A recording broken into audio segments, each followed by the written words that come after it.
व्यवहार। आज मिश्रा जी रिटायर्ड हुए हैं। फूल माला पहने घर को आते हुए मन में ख्याल लिए, बस अब अच्छे से सुकून से जीवन जीऊंगा, बेटे बहू के पास रहूंगा। पूरा जीवन बीत गया दब भागदौड़ में, कभी घर पर सुकून से रहने को न मिला। मुझे हर दिन सुबह से ऑफिस, ऑफिस बस ऑफिस, दिन भर थक कर कहीं शाम को घर आना, खाना खाकर सो जाना, बस इतना ही तो जीवन जी पाया हूँ मैं, सोचते हुए मिश्रा जी की गाड़ी दरवाजे पर पहुंच गई। मिश्रा जी की पत्नी विनीता ही घर पर रहती थी और मिश्रा जी की एकलौती संतान जो कि बेटा था वो शहर पढ़ने गया, फिर वही नौकरी और फिर शादी करके वही बस गया। गांव कभी 4-6 साल में आ जाता, 1-2 दिन के लिए उतने में ही मिश्रा जी को संतोष करना पड़ता था। आज रिटायर्ड होने के बाद दोनों पति पत्नी बैठे बात कर रहे थे, तभी सामने बेटे अनुज की फोटो देख भावुक हो गए। तभी ताव में आकर मिश्रा जी ने कहा,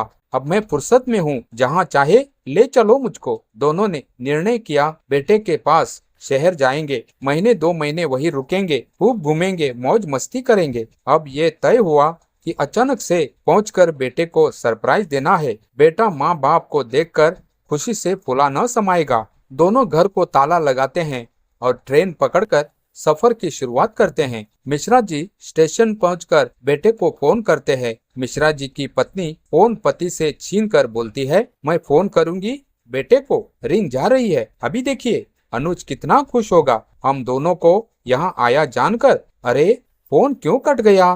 पत्नी से फोन वापस लेते हुए मिश्रा जी ने फोन किया। इस बार फोन लगा, रिंग जा रही है। हेलो हेलो अनुज बेटा, हम तुम्हारी मम्मी और मैं तुम्हारे पास आ रहे हैं तुमसे मिलने। अरे पहुंच ही गए हैं, ट्रेन आउटर पर खड़ी है। अरे वाह, मैं अभी आता हूँ आपको रिसीव करने। अच्छा पापा, मैं भी निकलता हूँ ऑफिस से, बस 10 मिनट में स्टेशन पहुँच जाऊंगा, आप वेटिंग रूम में बैठ जाइएगा, बोलकर अनुज ने फोन काट दिया। उधर ट्रेन से उतरकर प्लेटफॉर्म में बैठ जाते हैं। मिश्रा जी और उनकी पत्नी विनीता ने भी बड़े उत्साह से अपना बैग अटैची संभाल ली, क्योंकि मुंबई का स्टेशन है, बहुत भीड़ रहती है। जिस गाड़ी से उतरे थे वो गाड़ी भी रेंगने लगी थी। विनीता ने बहुत खुश होते हुए कहा, पता ही नहीं चला कि 5 साल कैसे बीत गए। गोलू भी तो अब बोलने लगा है। मिश्रा जी भी मुस्कुरा कर बोले, हाँ, अगर उसने फोन पर नहीं कहा होता कि दादाजी अब आओ दे, तो मैं आता ही नहीं।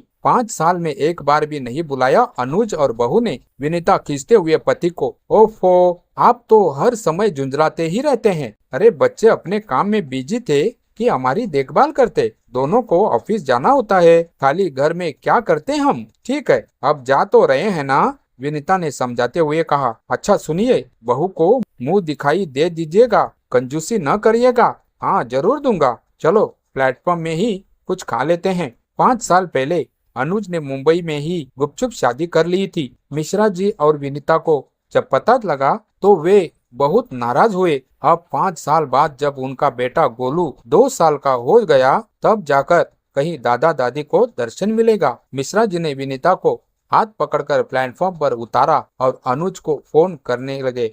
बेटा, हम प्लेटफॉर्म पर आ चुके हैं, तुम कितनी देर में आ पहुंच रहे हो? अनुज उधर से बोलते हुए, हो पापा, बस आधा घंटा लगेगा, आप वेटिंग रूम में बैठिए, चाय वाय पीजिए, मैं ऑफिस से निकलता हूँ। तुम अभी तक ऑफिस से निकले ही नहीं हो, तुम तो कह रहे थे कि 10 मिनट में। मिश्रा जी को झुंझलाहट आ रही थी। अरे पापा, एक इम्पोर्टेंट फाइल साइन करनी थी, बस निकल ही रहा हूँ 20-25 मिनट में, कहकर अनुज ने फोन काट दिया। मिश्रा जी बड़बड़ाते हुए वेटिंग रूम की ओर चलने लगे। अभी तक जनाब ऑफिस से निकले ही नहीं है, अभी आधा घंटा लगेगा, पहुंचेंगे करीब 1-1.5 घंटे में, ऑफिस यहाँ रखा है, हद है। ओफो, अब क्यों बड़बड़ा रहे हो, आ जाएगा, काम कर रहा है, घूम तो नहीं रहा। विनीता ने कहा, तुम्हारी इसी आदत से मुझे चिढ़ है, हमेशा अनुज का पक्ष लेती रहती हो। अरे अब उसे मालूम है कि हम आज आ रहे हैं, तो क्या गाड़ी नहीं भेज सकता था स्टेशन, और फिर हमारे आने पर 1 दिन की छुट्टी भी ली जा सकती थी। मिश्रा जी बोले, छुट्टी की क्या जरूरत है? विनीता जी ने शांति से फूल चढ़ाते हुए कहा, बस माँ बाप रिश्तेदार सबको चूल्हे में झोंको। और मिश्रा जी झुंझलाने लगे। अच्छा बस करो, किधर जाना है? विनीता जी ने बात काटी, इधर चलो, प्लेटफॉर्म एक उधर है, वेटिंग रूम भी उधर ही है। मिश्रा जी सूटकेस घसीटते हुए बढ़ने लगे। वेटिंग रूम में आकर हाथ मुंह धोकर दोनों ने एक एक कप चाय पी। लगभग आधा घंटा बीतने के बाद मिश्रा जी ने फिर अनुज को फोन किया। हेलो, कहाँ हो? बस पापा, अभी पहुंचा, ऑफिस से निकल चुका हूँ, जरा ऑफिस से कुछ एडवांस लेकर स्टेशन पहुंच रहा हूँ, अनुज का जवाब था। फोन अपनी जेब में रखते हुए मिश्रा जी को खामोश देखकर विनीता ने कहा, क्या हुआ?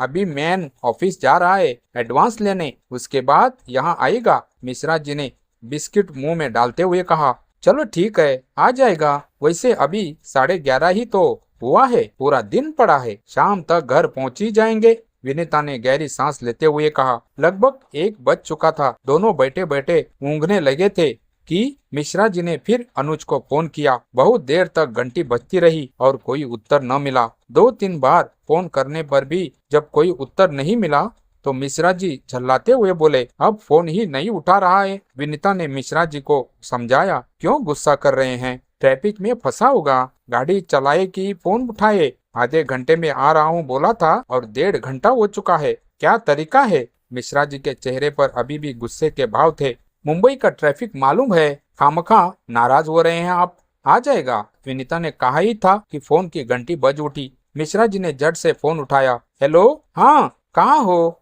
अनुज ने उत्तर दिया। अरे पापा, सॉरी, मैं जाम में फंसा हूँ, पता नहीं कितनी देर लगेगी, मैं आपकी बहू को फोन करता हूँ, वह आपको लेने आ जाएगी, उसका ऑफिस स्टेशन के पास ही है, जब उसका ऑफिस पास है तो पहले नहीं कर सकता था, ठीक है करो, हम भी बैठे बैठे थक गए हैं, मिश्रा जी ने कहा और फिर विनीता जी के पास आकर बेंच पर बैठ गए। प्रतीक्षा करते करते 1 घंटा और बीत गया। लगभग 2 बज चुके थे। भूख भी लगने लगी थी और धैर्य भी साथ छोड़ रहा था। झुंझलाते हुए मिश्रा जी ने कहा, क्या तमाशा लगा रखा है, ऑफिस पास है तो अभी तक नहीं आ पाई देवी जी, अच्छा बेवकूफ बनाया, ये बड़े शहर वाले भी, अरे हमें पता भी नहीं बताया, वरना हम खुद ही पहुंच जाते, आप बहुत जल्दी नाराज हो जाते हैं, अपना काम एकदम छोड़कर कोई कैसे आ सकता है? आ जाएगी, वैसे भी पहली बार उसे देखेंगे, अब तक तो केवल फोटो में ही तो देखा है। अच्छा, अब कुछ खा लीजिए, कहते हुए विनीता ने पूड़ी, आलू और अचार डिस्पोजेबल प्लेट में लगाया और प्लेट मिश्रा जी के सामने बढ़ा दी। भूख जोरों की लग रही थी। अंततः सब कुछ भूलकर मिश्रा जी ने पूड़ी आलू खाई, पानी पिया और एक एक चाय ऑर्डर देकर फिर इंतजार करने लगे। 2:45 बज चुके थे पर अभी तक कोई भी नहीं आया। मिश्रा जी ने फिर फोन किया तो अनुज ने कहा, अरे पापा, मैं तो समझ रहा था कि इंदु आपको ले आई होगी, मैं तो बड़ी मुश्किल से जाम से निकलकर घर की तरफ जा रहा हूँ, मैं अभी इंदु से बात करता हूँ। फोन कट गया। मिश्रा जी एकदम शांत होकर बैठ गए। विनीता बेंच पर पैर पसार चुकी थी। लगभग 20 मिनट बाद फिर अनुज का फोन आया। हेलो पापा जी, इंदु पहुंच रही है अभी, आप इंक्वायरी ऑफिस पर पहुंच जाइए। मिश्रा जी ने झटपट विनीता को उठाया और अपनी अटैची, बैग आदि संभालते हुए इंक्वायरी ऑफिस पर पहुंच गए। लगभग आधा घंटा तक खड़े खड़े थकने के बाद पास ही पड़ी बेंच पर बैठ गए और घड़ी देखते हुए बोले, लो 3:30 बज गया और अभी तक हमारी सूद नहीं आई इन लोगों को, तुम्हें क्या हुआ, are you okay? Vinita ji के चेहरे की ओर देखकर मिश्रा जी बोले, पता नहीं क्यों एकदम से पेट और सिर में दर्द होने लगा। विनीता ने दर्द के कारण मुंह बिगाड़ते हुए कहा, अच्छा चलो वेटिंग रूम में चलो, वहीं लेट जाना, जब बहू आएगी तो यही बुला लूंगा। अरे उसका नंबर तो पूछा ही नहीं अनुज से, मिश्रा जी ने कहा और दोनों वेटिंग रूम लौट आए। विनीता को बेंच पर लेटाना चाहा, लेकिन तब तक अन्य यात्री आकर बैठ चुके थे। अंततः केवल बैठने का ही स्थान शेष था, जिस पर विनीता बैठ गई। मिश्रा जी ने बहू का फोन नंबर पूछने के लिए अनुज को कई बार फोन लगाया, लेकिन फोन नॉट रीचेबल बताता रहा। थक कर वह भी एक कोने में बैठ गए। शाम के 4:30 बज चुके थे। विनीता के चेहरे से पता लग रहा था कि उनकी तकलीफ बढ़ रही है। अब मिश्रा जी परेशान हो रहे थे। एक बार फिर अनुज को फोन मिलाया। हेलो बेटा, तुम्हारी माँ की तबीयत खराब हो रही है, जल्दी आओ। आप कौन बोल रहे हैं? एक नारी स्वर ने फोन पर प्रश्न पूछा। बेटा, मैं अनुज का पापा बोल रहा हूँ, तुम इंदु हो ना? यस, मैं इंदु बोल रही हूँ, पर मैं आपको नहीं जानती, और यह अनुज कौन है? Sorry, wrong number. Phone cut गया। मिश्रा जी हैरान व परेशान थे। अभी थोड़ी देर पहले तक तो अनुज के नंबर पर उससे बात हो रही थी, अब अचानक यह रॉन्ग नंबर कैसे हो गया? उनके चेहरे पर उदासी और परेशानी के भाव साफ झलक रहे थे। विनीता भी अब तक कहराने की स्थिति में आ चुकी थी। उन्हें धैर्य बांधकर कुछ दवाइयां लेने वह स्टेशन के बाहर निकल आए। यहाँ वहाँ देखा, कोई मेडिकल स्टोर नजर नहीं आया। आने जाने वालों से पूछते हुए थोड़ी दूरी पर एक मेडिकल तक पहुँचे, लेकिन उसने ऐसे कोई भी दवा देने से मना कर दिया और पहले डॉक्टर को दिखाने की सलाह दी। मिश्रा जी दुखी हो रहे थे। इधर उधर देखकर सड़क पार करके स्टेशन की ओर बढ़ गए और जेब से फोन निकालकर फिर से अनुज को फोन किया। हेलो अनुज बेटा, तुम्हारी माँ की तबीयत बिगड़ रही है, तुम कहाँ हो? उनकी बात पूरी भी नहीं हो पाई थी कि सॉरी रॉन्ग नंबर सुनकर वह चुप हो गए। रुआसा चेहरा लिए वे स्टेशन पर वेटिंग रूम में लौट आए। विनीता अभी तक करहा रही थी। मिश्रा जी को देखकर पूछने लगी, कितनी देर में आएगा अनुज? मिश्रा जी ने कुछ नहीं कहा, बस प्रश्न किया, बहुत दर्द है? हाँ, सिर हिलाने के बाद विनीता ने फिर पूछा, कितनी देर? चलो बाहर किसी डॉक्टर को दिखा दूं, पता नहीं क्या हो गया अचानक। विनीता की बात काटते हुए मिश्रा जी उन्हें उठाने लगे। अरे अनुज कब आएगा? आप कहाँ परेशान हो रहे हैं? अनुज को आने दीजिए, वही दिखा देगा, विनीता ने कहा। मिश्रा जी ने विनीता से बिना नजरें मिलाए कहा, पता नहीं कब आएगा और तुम कब तक दर्द सहती रहोगी? चलो बाहर चलो, कोई ना कोई डॉक्टर मिल ही जाएगा।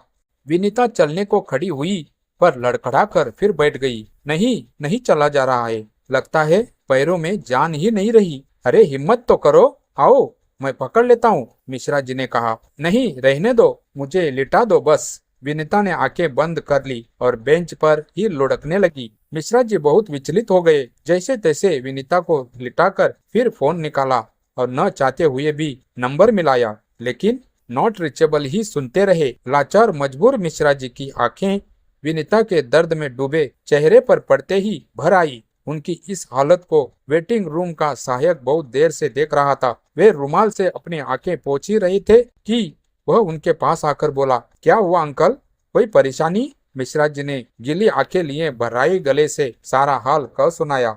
सहायक बोला, अरे अंकल, आप किस चक्कर में पड़े हैं? यह मुंबई है, आपका बेटा और बहू कोई आपको लेने आने वाले नहीं है। आप मेरी सलाह मानो, पहले आंटी को डॉक्टर को दिखाओ, फिर गाड़ी में बैठकर वापस घर चले जाओ। यह मुंबई जितनी बड़ी है, यहाँ के लोग के दिल उतने ही छोटे हैं। रुकिए, मैं अभी डॉक्टर को बुलाकर लाता हूँ। सहायक चला गया। मिश्रा जी उसकी बातों को याद करके सोचते हुए विनीता के चेहरे को देखते रहे। लगभग 10 मिनट बाद वह सहायक डॉक्टर को साथ लेकर लौटा। डॉक्टर ने चेकअप किया और कुछ दवाइयां लिखकर मिश्रा जी को पर्चा पकड़ा दिया। मिश्रा जी ने डॉक्टर से फीस पूछी, लेकिन डॉक्टर ने यह कहकर मना कर दिया कि आप मेरे माता पिता की तरह है, आपसे कैसे फीस? आप जल्दी मेरे साथ चलकर दवाइयां ले लीजिए, मेरा मेडिकल स्टोर भी यही पास में है। मिश्रा जी डॉक्टर के पीछे जाने को उठे, तभी सहायक ने कहा, अंकल आप आंटी के पास बैठिए, मैं दवाइयां लेकर आता हूँ। डॉक्टर और सहायक को जाता हुआ देखकर मिश्रा जी को आश्चर्य हो रहा था कि इस शहर में जहां अपने भी बेगानों जैसे हो गए हैं, ये बेगाने लोग मेरी मदद कर रहे हैं। मिश्रा जी विनीता के पास बैठ गए। लगभग 15-20 मिनट के बाद सहायक लौटा और उसने दवाइयां मिश्रा जी को दे दी। मिश्रा जी ने विनीता को उठाया और दवाइयां दी। सहायक अभी तक पास में खड़ा था। उसने मिश्रा जी से कहा, अंकल आप इटवा से आए हैं ना? हाँ, आज सुबह ही तो। मिश्रा जी अपनी बात पूरी नहीं कर पाए कि सहायक ने कहा, जी मैंने देखा था अंकल, वही गाड़ी अभी 1 घंटे बाद इसी प्लेटफॉर्म से वापस जाएगी। यदि आप मेरी सलाह माने तो वापस चले जाइए, क्योंकि आपको लेने यहाँ कोई नहीं आएगा। अभी 4 दिन पहले आपकी ही तरह एक अंकल आंटी पंजाब से आए थे। इसी वेटिंग रूम में 2 दिनों तक अपने बेटे का इंतजार करते रहे, लेकिन वह नहीं आया और अंत में उन्हें भी वापस जाना पड़ा। वैसे यदि आप चाहे तो मुझे अपने बेटे का पता बता दीजिए, मैं आपको आपके बेटे के पास पहुंचा। वह बात पूरी नहीं कर पाया था कि मिश्रा जी ने जेब से 500 का नोट निकालकर उसकी ओर बढ़ाते हुए कहा, लो बेटे, दवाइयां के पैसे ले लेना और हम दोनों का वापसी का टिकट भी ले लेना। नोट लेकर सहायक चला गया। विनीता को दवाई से आराम मिलने लगा था। इटवा की ओर वापस जाने वाली ट्रेन भी प्लेटफॉर्म पर लग रही थी। टिकट लाकर और ट्रेन में आराम से बैठाकर सहायक ने कुछ बिस्कुट, नमकीन, जूस के पैकेट और फल विनीता को दे दिए और उनके पास बैठकर अपने परिवार की बातें करने लगा। गाड़ी का सिग्नल हो चुका था। सहायक ने दोनों को अपनी यात्रा के लिए शुभकामनाएं दी और उनके पैर छूकर वहां से चला गया। गाड़ी भी प्लेटफॉर्म से धीरे धीरे आगे बढ़ने लगी कि तभी फोन की घंटी सुनकर मिश्रा जी ने फोन उठा लिया। हेलो पापा, कहाँ है आप? अनुज फोन पर पूछ रहा था। सॉरी, रॉन्ग नंबर, कहकर मिश्रा जी ने फोन बंद कर दिया और खिड़की से बाहर तेजी से पास होते हुए स्टेशन को देखने लगे। गहरी सांस लेते हुए अपनी पत्नी का हाथ और मजबूती से पकड़ते हुए उनका सर कंधे पर रखकर अपने गांव की और ऑफिस की बातें सोचने लगे।